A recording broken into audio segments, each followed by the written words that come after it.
Assalamualaikum warahmatullahi wabarakatuh. Perkenalkan nama saya Elma Susanti dengan NIM B10111911067.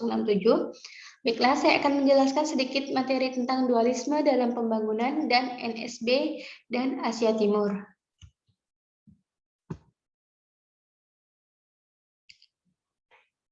Teori dualisme sosial.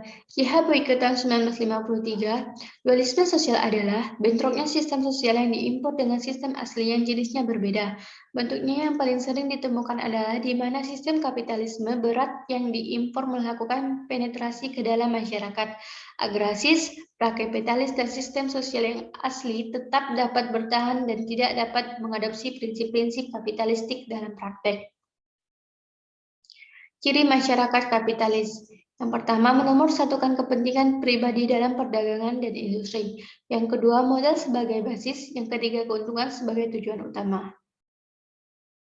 Ciri masyarakat prakapitalistik, yang pertama menunjukkan sifat komunalisme, yang kedua originalitas, yang ketiga produksi dalam dan untuk keluarga sendiri, yang keempat tidak ada perdagangan yang profesional, yang kelima produksi serta konsumsi merupakan unit dasar dari keluarga bersama. Dualisme versus segmentasi pasar. Yang pertama ada segmentasi industri atau hal-hil, misalnya industri TPT, tekstil, dan produk tekstil. Yang kedua, segmentasi pasar tenaga kerja. Manning 1980 menyatakan bahwa perbedaan upah dan praktek-praktek di pasar tenaga kerja lebih diakibatkan karena diterapkannya teknologi baru. Yang ketiga, segmentasi keuangan. Sektor modern lebih memiliki akses kelembagaan keuangan dan mudah memperoleh modal yang lebih besar dengan bunga yang rendah daripada sektor tradisional. Yang keempat, ada segmentasi pasar yang berupa bank umum, BPR, bank wajib, dan pelepasan uang. NSB dan Asia Timur. HPAS atau High Performing Asian Economic adalah negara-negara di Asia yang memiliki tingkat pertumbuhan tinggi terdiri dari Jepang, Singapura, Hong Kong, Korea, Taiwan, Thailand, Malaysia, dan Indonesia. Ciri negara berkembang dari segi ekonomi, yang pertama tingkat pendapatan per kapita rendah. Masyarakat lebih terbilang masih belum mencapai kategori kesejahteraan. Hampir separuh negara dunia masuk dalam kategori negara berkembang. Yang kedua, impor lebih besar daripada ekspor. Suatu negara mengalami keterbatasan teknologi dan keahlian sehingga membutuhkan barang-barang impor. Negara harus mengeluarkan uang yang tidak sedikit. Yang ketiga, jumlah pengangguran tinggi.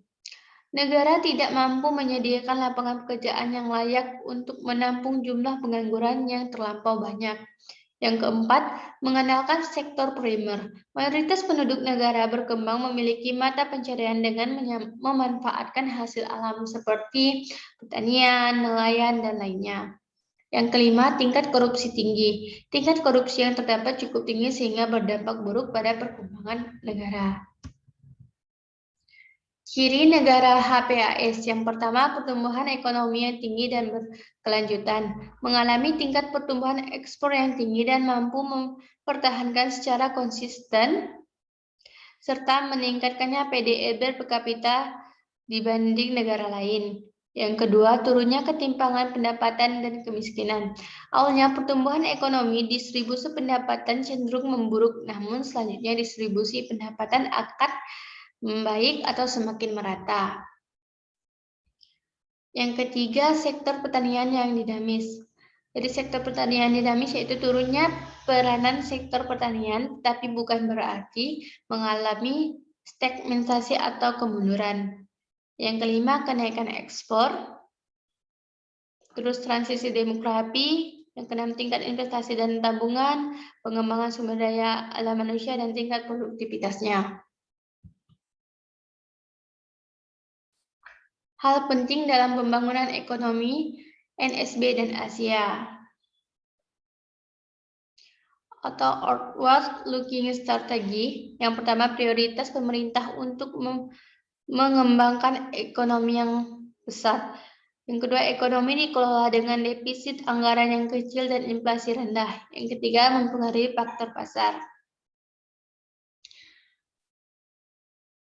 Di sini juga ada dari tingkat investasi dan tabungan. Tingkat investasi dan tabungan memiliki perkembangan investasi tabungan cukup besar dibandingkan negara berkembang, sehingga investasi bisa dari tabungan atau pinjaman. Yang kedua, pengembangan sumber daya manusia, mulai dari pendidikan formal maupun pendidikan non formal. Yang ketiga, indikator pengembangan sumber daya manusia. Misalnya pendapatan per kapita suatu negara, pengeluaran pemerintah di bidang pendidikan, tingkat milik huruf, dan tingkat investasi. Yang keempat, tingkat produktivitasnya. Seberapa efisiennya tingkat keluaran barang dan jasa untuk setiap masukan. Indikator yang umum yaitu GNP atau per kapita dan GDP per kapita. Kesimpulannya adalah HPS negara di Asia yang mengalami pertumbuhan ekonomi yang pesat, terutama pada tahun 1990 sampai 1990-an. Flying gas fenomena adalah salah satu yang menggambarkan pertumbuhan ini. Krisis ekonomi yang timbul mengakibatkan sebagian negara HPS mengalami stagnansi pertumbuhan.